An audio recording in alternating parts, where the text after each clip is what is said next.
again for another episode of The Dish. We want to thank Jason for inviting us into his home once again. And the reason we wanted to do this show is because, of all the suicides with the teens committing suicide, when it comes to their sexuality and all that. However, there was another team who was brutally beaten to death this past weekend. He was 19 years old, and there were 4 young men who were like between the ages of 19 and 18 who beat this young man to death, and they're on trial right now. Well, they're in jail. So, we just want everybody to know that, it's okay to be who you are, and hopefully all this teen violence will stop, okay? I believe the young man was 18, and it was at a party that I think they said only 10 people were actually invited to the party, and over 60 people showed up, and it was a group of guys that said the next guy that walks by, we just gonna beat him.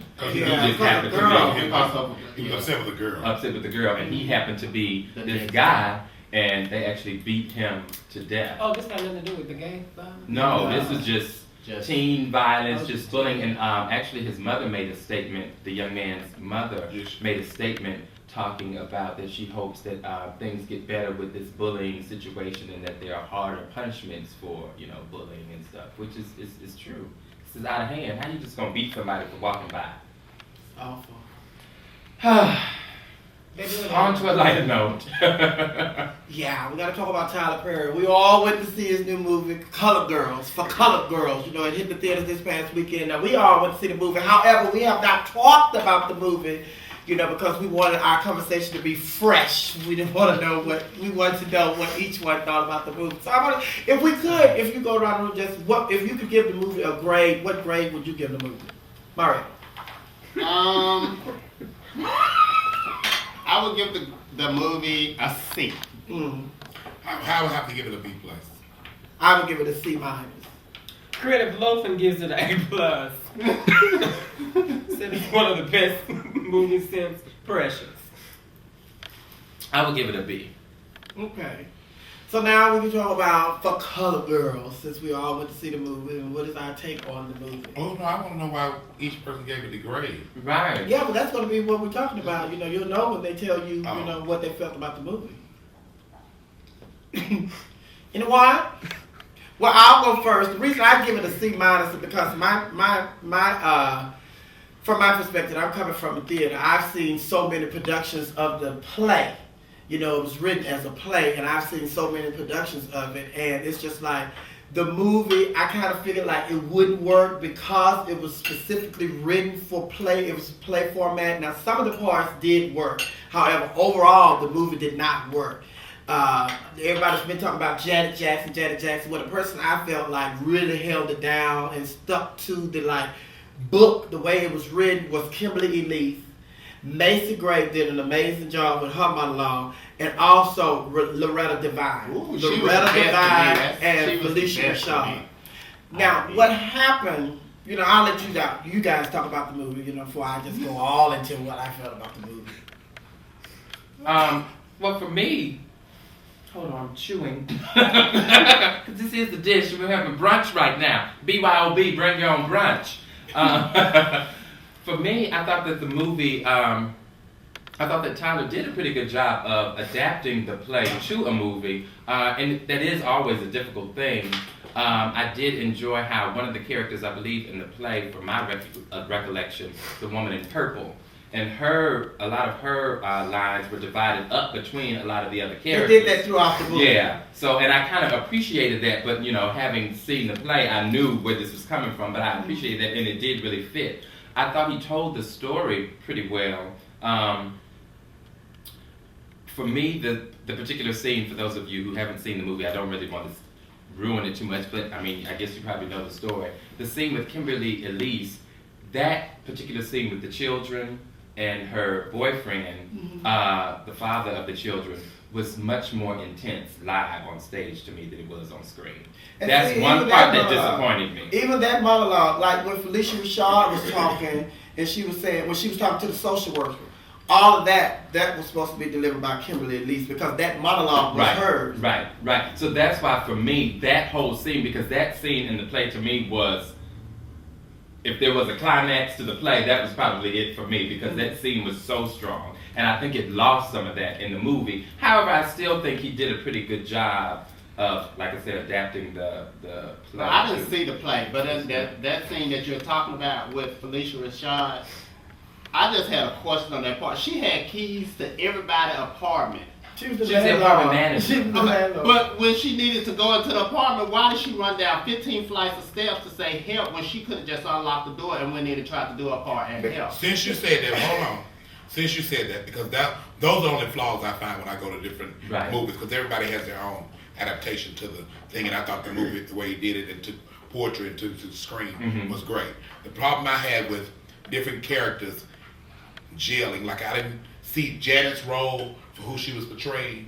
Kimberly Elise's style would not have been her assistant. Her assistant, and I do agree with that. And that would not have been her household. And then the same thing with the keys. So I just don't like when things don't gel to create the full thing. She went into the girl next door's apartment who couldn't stand her. Right. And she used the keys to go into hers. But this girl that she had a relationship with, she didn't use the keys to go in. And at that time, she needed help because she sat there, she heard what was going on. But again, it's just like what was going on in the apartment. So it's just like when she went in the other girl's apartment, just she knew she was in there by herself. But when you talking about her going into Kimberly Elise's apartment, there was violence There was going probably on. some She didn't fear want to be there a on her part of part too, as to what she was going to walk so she into, was trying to and go she get be in help. danger. But she still could have went in and helped. She could have went in and helped. I don't care how you look. She could have went in and helped. But it'd been two females in there with a crazy With man. a man, yeah. And So then- her and way that's of another- I guess that's how they stem that show. What would you do? Do you ever watch that? Yeah. Which is based Yes. off that what would you And do? that situation, what would you do? Right. She's gonna still hold. I'm sure the character will still hold on to some, get a ill feeling towards themselves, thinking I could have done more. Right. And because too, really, if you think about it, if she had entered into the home and then he did something to both of them, then there's no chance of getting help, as Right. opposed to her Well, going outside to get Even- somebody even- else. even- Huh. Right. Maybe she would have come in and bashed Mo the head with something. And then when she told her she had to take her responsibility, well, you should take responsibility too. You called a social worker, but then yet and still, that's all you did. You didn't do nothing else. So you knew it needed to be help in that apartment. So therefore, you should have done more too. Take your responsibility on that part too. Your fault is why those kids were killed too. Which is true, and I think that's even a part of the story, honestly, to me. But I think another issue that I had with the movie is when you're translating it from a play to a movie, you should still stay within the timelines of when the piece was written. That was written during 1974 and 1975, and before. Some of the thoughts that she had were before that. And a whole lot of the plots that he had in the play, we weren't dealing with those issues back then in 1974, 1975. It's just like when I saw Janet hit the screen, Janet gave me The Devil Wears Prada. Exactly. And we wasn't in no Devil Wears Prada mood back in 1974, 1975. And then it's just like, he had all these different stories, like they have the play. It's just like they have these poems. They have these poems, and these poems bring these ladies together, and they're talking about, their struggles and the triumphs and all these different things that they're going through. But then he's trying to write the story. You're trying to do a whole story for this poem. You're trying to do a whole story for this poem. You're trying to do a whole story for this But poem. I think he was saying he wanted to stay true to her works. He didn't really want to change her actual works. And the poems, though they were written about one person, they were supposed to engulf more than one woman. You understand? And I- Yeah, And I but the saw that. timeline, it's just like, Janet, she's owned this company. I didn't Women wasn't believe her Women role. wasn't running no corporations back then. She No did- black woman. And she But did it a was good current job, but I just times. didn't believe her The role. movie wasn't set back then. The movie was set for today. But it didn't work for me. It didn't work for me because the thing I was like, well, how can I explain it where people don't feel like we're hating on Tyler's movie? And the thing that I came up with was, it's just like The Color Purple. When we all saw The Color Purple, we loved The Color Purple. Everybody loved The Color Purple. But when the Broadway musical came out, The Color Purple, and it didn't have those songs that the people had in the movie, a lot of people were turned off by that. They didn't like the musical and the touring version of The Color Purple.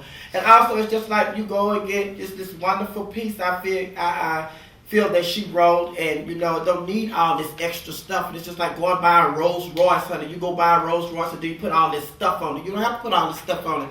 It's right there. And he was trying to do too much with what she had, and it didn't work.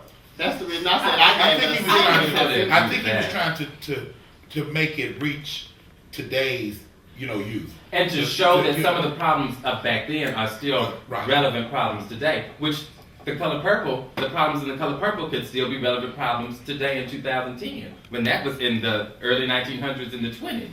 So, and I think that's a part of what he was doing by doing the movie, showing that still these problems exist and, the correlation there, to me. Now, did it lose some from the play to the screen? Yes, of course, which I think you would with any play. It lost a lot. But it also gained some things. Books lose. Yeah, it's all going to lose. I don't think you're going to be able to actually, in the time allotted for a movie that your attention spans, you're going to be allotted, and you're not going to be able to capture the full message. But I think they should focus on one thing. It was like 3 or 4 different things to me going on at one time. But that's what the play was. But it was a lot going on at one time. So if you're going to do something, even with a play, I think you should focus on a couple of things that should be the main point. It was like every time a scene changed, it was more than. I think it was like all those issues created I think issues that black females are facing with. So she wanted to actually